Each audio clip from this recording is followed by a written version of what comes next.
the foundress of the Congregation of Jesus. She was born at Old Malvett, Yorkshire, in the north of England on January 23, 1585. Her childhood and youth were marked by the grave persecutions against Catholics on account of their faith in her homeland. So she decided to give herself wholly to God. She left her homeland and family at the age of 21 and crossed over the continent. In 1609, with a few faithful companions, she began a new type of consecrated life inspired by Ignatian spirituality. Her aim was to defend and propagate the faith, above all through the education of girls, also through spiritual guidance and through social and charitable activities. She labored much towards the promotion of women and their rightful dignity. She trained them to assume their responsibilities in the society and in the church. Women can do much was Mary Ward's conviction. She won the support, particularly from the German nobility, who recognized her the need of education of women. Mary Ward faced obstacles and difficulties. 20 years later, her work, which she had already established in various European countries, was banned. She accepted all kinds of sufferings with serenity and confidence in the Lord. Mary Ward was loyal to the church despite of multiple tribulations. She died at York in England on 30th January 1645. She became a grain of wheat for God, bearing fruit even today in every part of the world.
is rich enough for us all. Do good and do it well.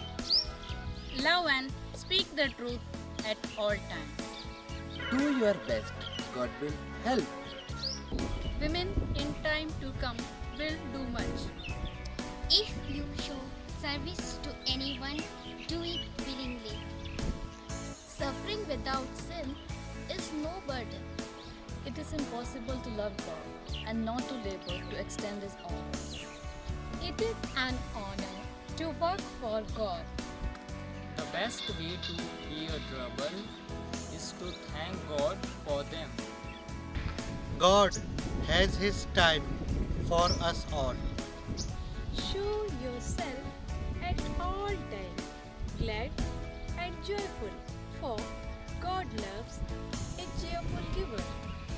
Mary Ward, the incomparable woman. Mary Ward was an incomparable woman. She had a deep faith in God. Mary Ward's deep faith in God led her to search and find God in all things. She had a spiritual vision. From this vision, Mary Ward understood that this was God's will for her, and she remained totally obedient to God's guidance. Mary Ward cared and served the poor, the underprivileged, and the needy. She had to face many challenges, difficulties, hardships, and she was imprisoned. Yet, she was not disappointed because she knew God is acting in her. When she was released from prison, her health was weak and she was seriously ill. Mary Ward experienced severe pain in her body. She suffered everything silently and she was not able to move. Mary Ward knew she was going to die.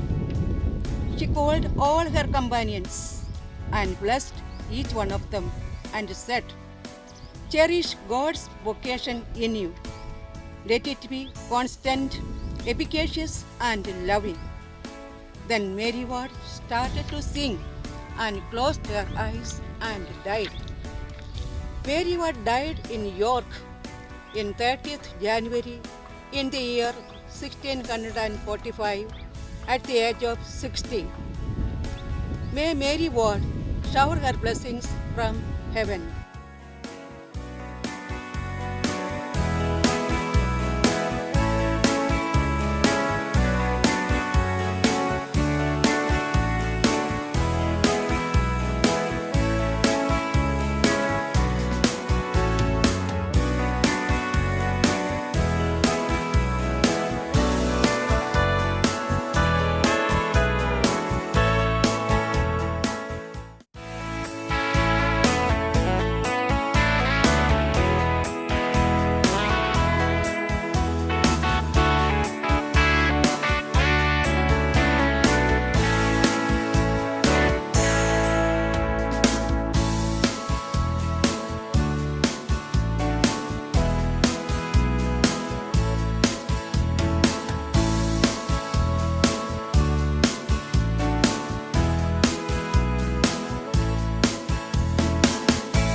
Mary Ward, a woman beyond compare, foundress of the Congregation of Jesus and pioneer in the field of education, Mary Ward foresaw the need for a sound religious and moral education for young women who would assume responsibility in society. The serenity and confidence in God with which Mary Ward accepted opposition to her ideas makes her a model of faith, trust, and courage for all. Her conviction was that women in time to come will do much. In modern society, the most important issues to be raised are issues of values and the translation of these values into action. Hence, the goal of our education today continues to be the all-round development of the child. This prepares every student to take her place and make her contribution to society. Thus, CT education today follows the goal set by Mother Mary Ward, who saw integrity, justice, freedom, and love as essential qualities for any person. To love the poor, persevere in the same, live, die, and rise with them was all the aim of Mary Ward, who, having lived 60 years and 8 days, died on 30th January 1645.